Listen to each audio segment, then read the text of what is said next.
Assalamualaikum warahmatullahi wabarakatuh. Kami dari kelompok 10 akan mempresentasikan mengenai materi Kingdom Animalia dan peranannya dalam kehidupan, yaitu mengenai Porifera, Cnidaria, Platyhelminthes, Nematode, Annelida, dan Moluska. Perkenalkan anggota kelompok 10, yaitu yang pertama Aprilia Bekti Kusuma Ningtyas, NPM 19130303083. Yang kedua Ariska Septiani Susanti, NPM 19130303075. Yang ketiga Ilham Nandawiguna, NPM 19130303106 dari kelas IPA A.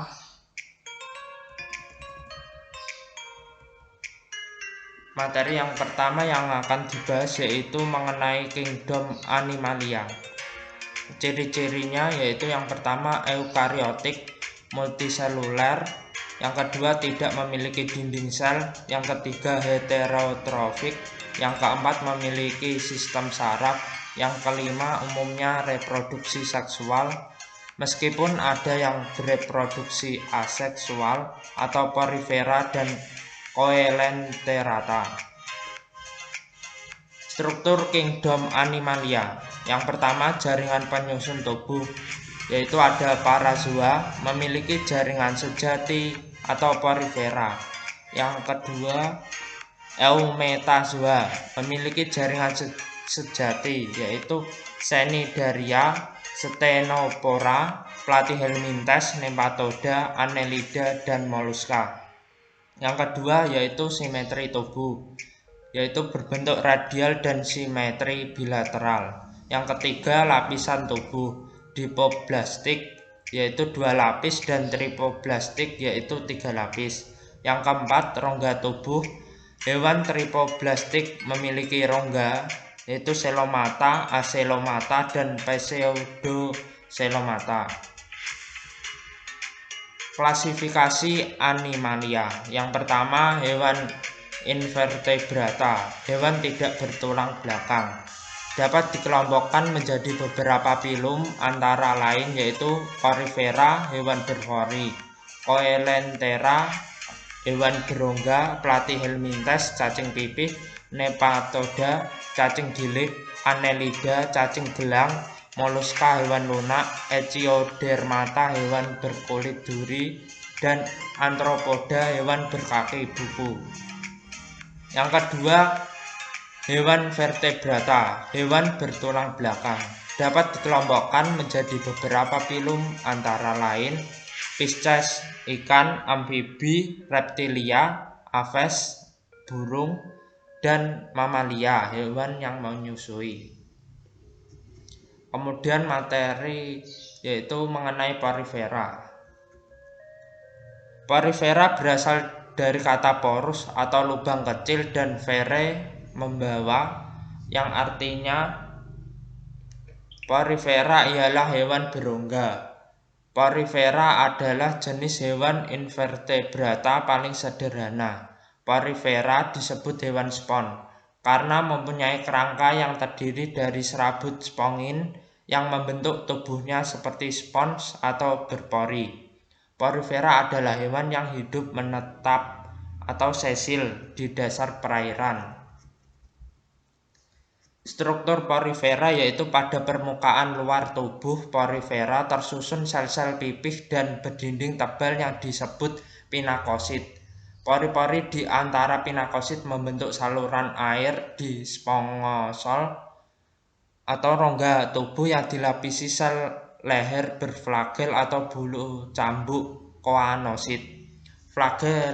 Flagellum koanosit berfungsi untuk membentuk aliran air satu arah, membentuk makanan dan oksigen masuk melewati pori-pori ke spongosol. Kemudian ditelan secara fagosit dan sisa makanan dibuang melalui oxulum. Berikut adalah gambar struktur porifera. Kemudian ciri-ciri porifera, yang pertama habitat, sebagian besar di air laut, sebagian kecil di air tawar. Yang kedua tubuh berpori atau berlubang-lubang kecil. Ketiga tersusun dari pinakosit dan koanosit. Yang keempat tidak memiliki alat gerak. Yang kelima pencernaan secara intraseluler. Yang keenam heterotrof. Yang ketujuh hewan hemaprodit. Yang kedelapan reproduksinya yaitu aseksual dan membentuk tunas internal atau gumule, dan regenerasi membentuk individu baru seksual dan pembentukan gamet oleh koanosit. Yang terakhir yaitu sistem pernapasannya terdiri sel-sel pinakosit di bagian luar dan koanosit di bagian dalam. Oksigen ditangkap oleh kedua sel tersebut dan didistribusikan oleh sel amoebosit. Berikut reproduksi spong. Kemudian bagian tubuh porifera. Yang pertama ada askonoid, tipe saluran air yang langsung berhubung dengan saluran lurus ke spongosol. Yang kedua sikonoid, yaitu tipe saluran air yang dihubungkan dengan saluran bercabang ke rongga yang langsung ke spongosol. Yang ketiga leukonoid, tipe saluran air yang ostium dihubungkan dengan saluran bercabang ke rongga yang tidak terhubung langsung dengan spongosol. Kemudian ada klasifikasi porifera. Yang pertama kelas Halsaera adalah porifera yang hidup di perairan laut dangkal yang memiliki koanosit besar dan kerangka yang terdiri dari kalsium karbonat, yaitu contohnya Sipa sp, Kerantia sp, Sikon sp, Leukon sp, dan Catrina sp. Yang kedua ada kelas Hexatinellida adalah memiliki sistem saluran air, kerangka yang terdiri dari silika, tinggi tubuh mencapai 90 cm, yang mirip dengan gelas, silinder, atau corong. Contohnya Euplectella, Aspergillium, Peronema, dan Hyalonema sp. Kemudian yang ketiga ada kelas Demospongia, adalah kerangka yang tersusun zat silikat, bertulang lunak, dan tidak mempunyai rangka. Contoh sp. Kalispongia sp dan Kalionia sp. Kemudian ada peranan porifera. Berperan dalam menyusun biodiversitas dasar laut, berperan dalam simbiosis dengan bakteri membentuk bioaktif bahan baku obat, berperan membentuk lingkungan terumbu karang sebagai pelindung pantai dan habitat makhluk hidup lain, membantu pelapukan cangkang moluska yang berserakan atau telah mati, mengembalikan kualitas air dari penyaringan tubuh yang spon. Zat kimia yang dikeluarkan hewan porifera berpotensi sebagai obat kanker, alat gosok dan spon mandi, makanan hewan laut lainnya, sarana kamuflase atau bertelur beberapa hewan laut, hiasan akuarium, dan porifera dapat dijadikan obat KB. Campuran bahan industri seperti kosmetik, pengisi dudukan motor. Kemudian ada Cnidaria, yaitu hewan yang tersusun dari dua lapisan sel atau diploblastik, yaitu ektoderma dan endoderma. Berikut adalah struktur Cnidaria. Ciri-cirinya yaitu ukuran tubuh beragam, bentuk tubuh simetri radial menyerupai kantung bertentakel di sekitar mulut, mempunyai dua bentuk tubuh yaitu polip atau berbentuk tabung dan medusa atau berbentuk tabung. Kemudian ada merupakan hewan diploblastik, hidup bebas heterotrop, sistem saluran makanannya yaitu berupa gastrovaskuler dan proaplit. Makanannya yaitu Kemudian makanannya yaitu plankton dan hewan kecil di air. Habitatnya yaitu hidup di perairan dangkal berkoloni, sebagian besar di laut dan sebagian kecil di air tawar.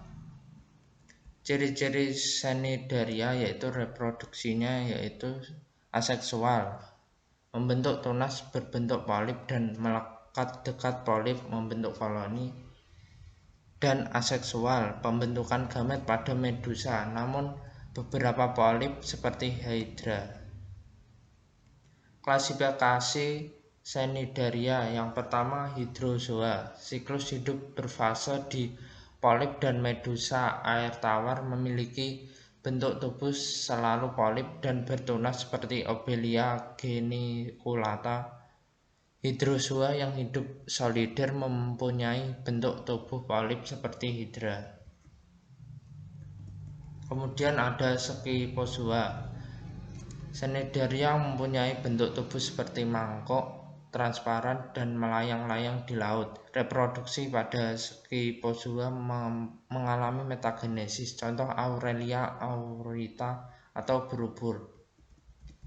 Yang ketiga ada Anthozoa, berbentuk mirip bunga, bersifat polip dan mengandung kerangka dan zat keras, serta dapat membentuk terumbu karang atau atol. Anthozoa terbagi menjadi dua, yaitu Hexacoralia dan Octacoralia. Peranan Cnidaria berperan dalam pembentukan danau yang dikelilingi terumbu karang yang disebut atol dan taman laut. Contoh taman laut Bunaken. Berperan dalam pembentukan terumbu karang yang berwarna-warni. Berperan dalam melindungi pantai dan habitat makhluk hidup lain. Dapat dimanfaatkan sebagai bahan obat-obatan, perhiasan dan kosmetik, dan bahan baku kapur. Ubur-ubur tidak beracun, dapat dijadikan bahan makanan dan hiasan akuarium. Kemudian Platyhelminthes, yaitu merupakan anggota kelompok cacing, memiliki tubuh pipih dorsoventral. Platyhelminthes dapat dikelompokkan sebagai hewan tripoblastik karena memiliki 3 lapis jaringan, yaitu ektodermis atau lapisan luar, mesodermis atau lapisan tengah, dan endodermis atau lapisan dalam. Ciri-ciri Platyhelminthes yaitu bersifat parasit dan ada yang hidup bebas di perairan, tidak memiliki sistem peredaran darah, bernapas dengan seluruh permukaan tubuh, mempunyai bentuk tubuh pipih, tidak mempunyai rongga tubuh atau xilem, alat pencernaannya tidak sempurna. Berikut morfologi atau struktur Platyhelminthes. Berikut adalah sistem organ Platyhelminthes, yaitu sistem pencernaan, sistem ekskresi, sistem saraf, sistem reproduksi. Habitat atau cara hidup Platyhelminthes yaitu hidup bebas di air tawar, laut, dan tempat-tempat yang lembab. Platyhelminthes yang parasit hidup di dalam tubuh inangnya, yaitu endoparasit pada siput air, sapi, babi, atau manusia. Perkembangbiakan Platyhelminthes terdiri dari 2 macam, yaitu perkembangan secara langsung dan tidak langsung. Aseksualnya dengan fragmentasi, yaitu dengan memutuskan bagian tubuhnya dan membentuk individu baru. Berikut klasifikasi Platyhelminthes. Yang pertama, Turbellaria. Anggota Turbellaria adalah cacing pipih yang memiliki silia atau bulu getar. Palanaria hidup di air tawar yang jernih, melekat pada bebatuan dan daun. Panjang tubuh Planaria 2-3 cm. Tubuhnya ditutupi lapisan epidermis, mengandung kelenjar unisel yang terbuka. Pada epidermis bagian permukaan ventral terdapat bulu getar atau silia untuk gerak. Bagian kepala Planaria berbentuk segitiga. Kepala terdapat 2 bintik mata untuk membedakan intensitas. Sistem pencernaan Planaria terdiri atas mulut, kerongkongan, dan usus. Contoh Turbellaria yaitu Planaria sp. Yang kedua ada kelas Trematoda atau cacing hisap.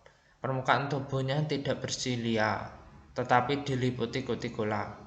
Cacing ini memiliki alat hisap satu atau lebih yang terdapat di sekitar mulut atau di bagian ventral tubuhnya.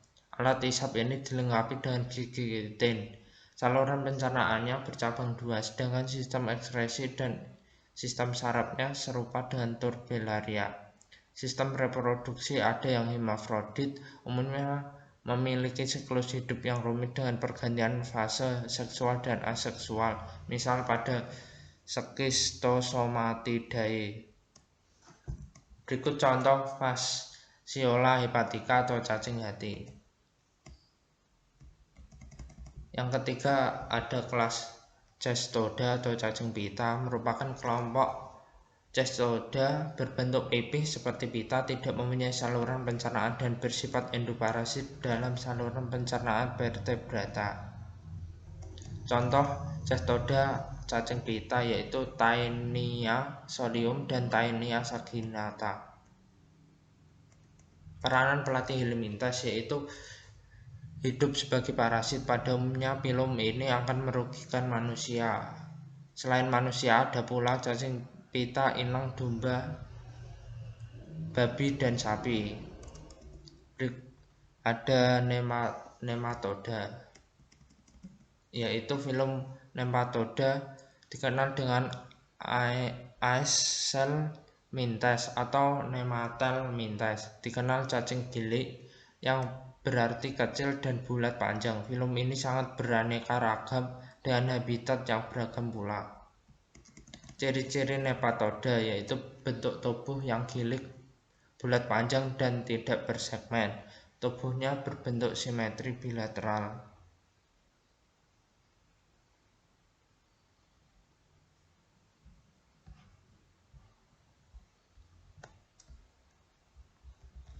Berikut ada struktur nematoda.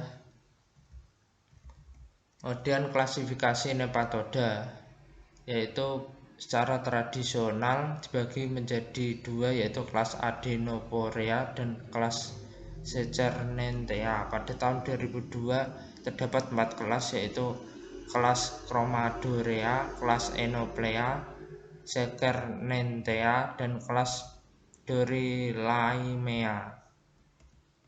Contoh nematoda yaitu yang dapat menginfeksi manusia yaitu Ascaris lumbricoides, Necator americanus, Usereria bancrofti, Brugia malayi.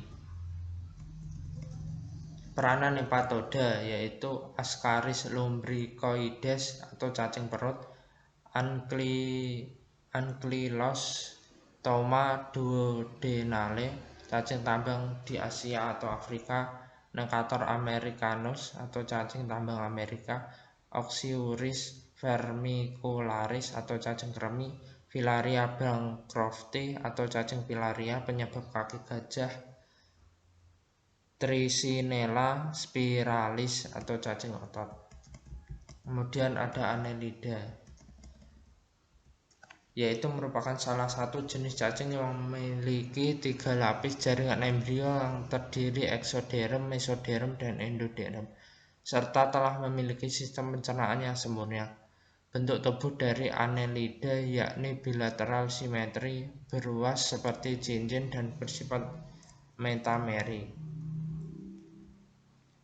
Ciri-ciri Annelida yaitu bersifat hermafrodit, memiliki tubuh yang bersegmen seperti cincin, bentuk tubuhnya simetri bilateral dengan 3 lapisan sel tripoblastik, tubuhnya dilapisi kutikula, ukuran tubuhnya sekitar 1 mm sampai 3 mm antara pembuluh darah, sistem saraf, serta sistem ekskresi saling berhubungan dengan septa atau pembatas antar segmen.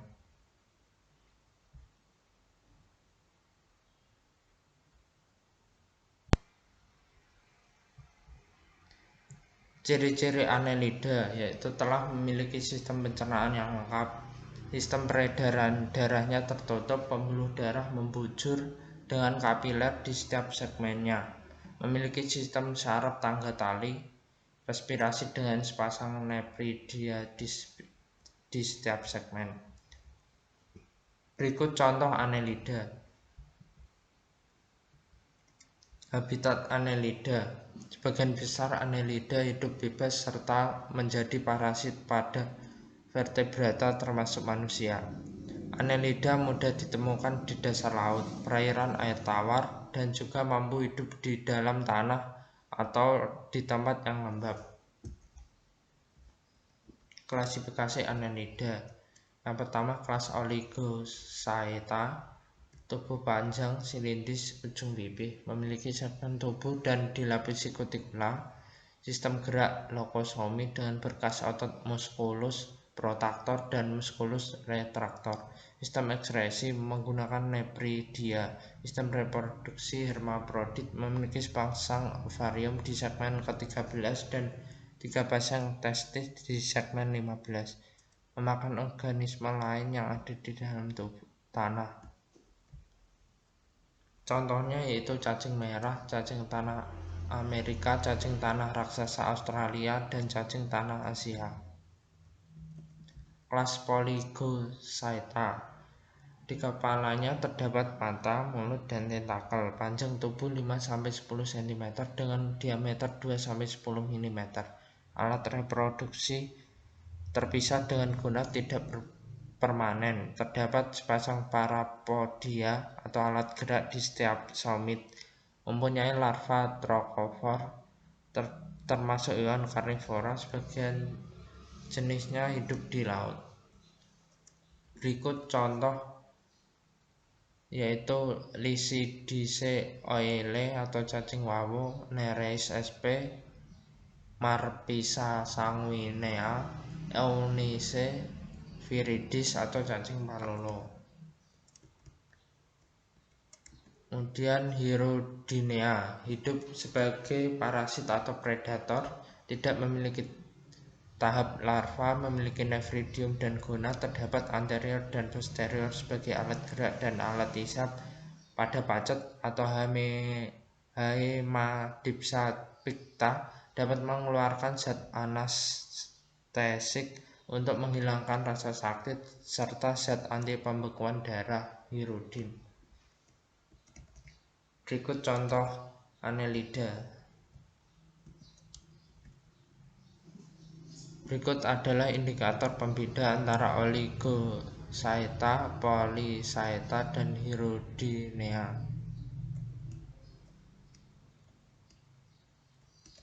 Peranan Annelida yaitu cacing tanah, yaitu untuk obat diare khususnya yang disebabkan oleh bakteri E. coli. Terus ada obat tifus, ada penyubur tanah dengan cara menggali kilang di tanah sehingga tanah menjadi gembur dan subur. Obat stroke, hipertensi, aterosklerosis dengan cara menghancurkan penggumpalan darah. Campuran pakan ternak, cacing palolo dan cacing wawo oleh masyarakat Kepulauan Maluku sebagai bahan pangan. Kemudian moluska, yaitu termasuk invertebrata yang memiliki tubuh yang lunak dan di luar tubuhnya terdapat cangkang keras yang melindungi. Ciri-ciri sudah memiliki sistem pencernaan yang lengkap, sistem peredaran darah terbuka, jantungnya memiliki 2 serambi dan 1 bilik, sistem pernapasan dengan menggunakan insang, paru-paru dan mantel atau bagian epidermis. Alat ekskresi yaitu nephridia, sistem saraf, ganglion serebral, ganglion visceral, dan ganglion pedal. Alat reproduksi terpisah, memiliki rongga mantel, berfungsi untuk semoreseptor, serta mendeteksi jumlah sedimen yang terbawa aliran air yang masuk. Klasifikasi moluska. Yang pertama, kelas Gastropoda, mempunyai cangkang keras yaitu tunggal, bergerak dengan menggunakan perut. Gastrum, mempunyai 2 pasang tentakel panjang untuk penglihatan dan peraba, sedangkan tentakel pendek untuk penciuman. Habitat air tawar, laut, dan daratan. Contohnya adalah siput atau keong. Berikut struktur tubuh Gastropoda. Kemudian ada kelas Cephalopoda, tidak memiliki cangkang yang keras, memiliki tentakel panjang untuk menangkap angsa, tentakel pendek untuk bergerak, dan saker sebagai penghisap. Memiliki dua gamet, betina dan jantan, memiliki kantung tinta, habitat di laut, contoh jenis yaitu cumi-cumi, sotong, gurita. Struktur tubuh cephalopoda.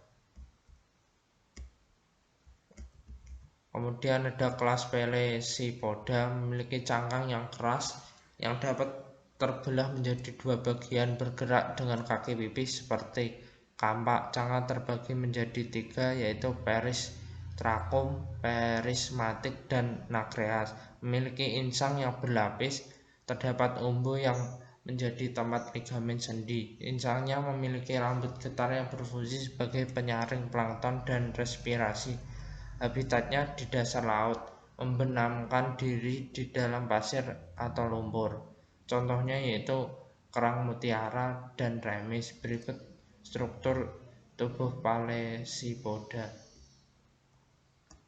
Peranan moluska yaitu keong-keong sawah sering dimanfaatkan oleh para peternak untuk dijadikan makanan hewan ternak seperti makanan untuk bebek. Dapat dijadikan sebagai bahan pangan yang mengandung protein tinggi yang sangat berguna bagi tubuh. Sebagai hewan kerang tiram yang dapat menghasilkan mutiara yang dapat dijadikan perhiasan, dijadikan sebagai bahan pembuatan kosmetik, dan dapat digunakan sebagai kerajinan tangan. Sekian presentasi dari kelompok 10. Apabila ada kesalahan kami mohon maaf. Wassalamualaikum warahmatullahi wabarakatuh.